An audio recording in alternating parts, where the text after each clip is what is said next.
నా గుండె ఇట్లా బాధతోటి భరించలేకపోతున్నా.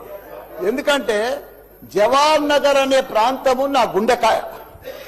అలా ప్రజలకు చెప్పిన, అందరికి చెప్పిన, దాన్ని అంతా కూడా జిహెచ్ఎంసీ మొత్తం చెత్త అంతా తెచ్చి కొన్ని ఏళ్ల సందే అడ్డే వేస్తున్నారు.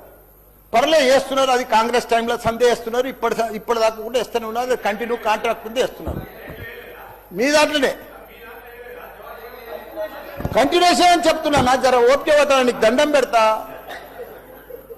ఎందుకంటే ఆ చెత్త వేసినప్పుడు, నేను మంత్రి ఉన్నప్పుడు మా కేటీఆర్ గారు 500 కోట్లు ఇచ్చిండు.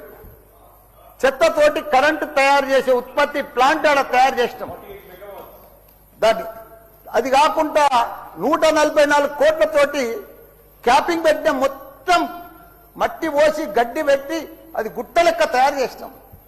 దానికి తోడు వర్షాకాలంలో అందులో వచ్చిన మురుగునీళ్ళంతా వస్తే ఫిల్టర్ చేసేందుకు 250 కోట్లు ఇచ్చినాం. వాటి ఎస్టీపీ అంత బాగా చేసి అందంగా వాసన రాకుండా చేసినాం నా మంత్రి ఉన్నప్పుడు మా కేటీఆర్ సార్.